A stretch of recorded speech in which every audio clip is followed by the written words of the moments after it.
In the cold skies of Russia, a predator is waiting. The Su-57 Felon, not just built to fight, built to terrify. Silent. Deadly. And every move it makes has NATO holding its breath. Because while the West flexes its stealthy F-35, Russia unleashed this, a fighter that trades invisibility for raw, brutal dominance. The Su-57 isn't just another stealth jet, it's Russia's answer to America's air superiority. Its design eats radar waves alive, but here's the twist: unlike the F-35's ultra-stealth ghost mode, the Su-57 sacrifices some stealth for monstrous speed and agility. Built for speed, engineered for chaos, and designed to dominate, the Su-57 isn't just a fighter jet, it's an acrobat of death.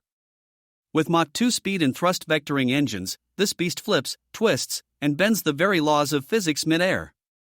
Meanwhile, the F-35?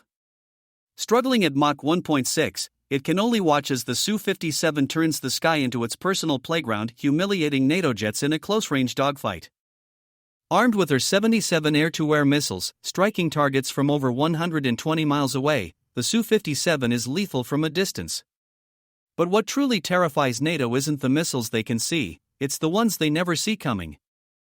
It's this, the Kinzhal hypersonic missile. Mach 10 speed. Nearly impossible to intercept. A single hit could erase a NATO base before alarms even sound. It's not just fast, it's smart. The Su-57's Byelka radar scans targets from 250 miles away. Its infrared search and track system hunts silently, needing no radar at all. Its electronic warfare suite scrambles enemy signals.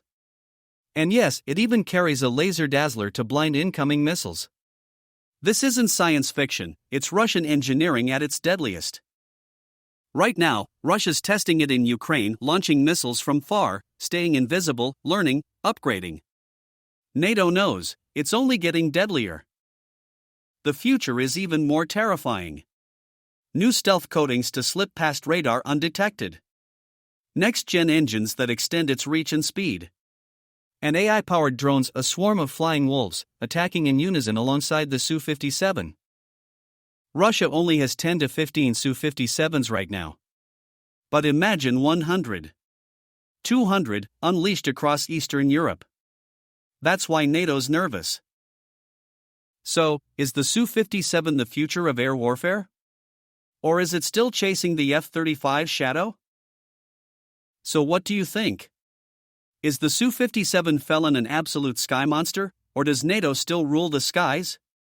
Drop your take in the comments, hit that like button, and smash subscribe for more insane tech battles. See you in the next one.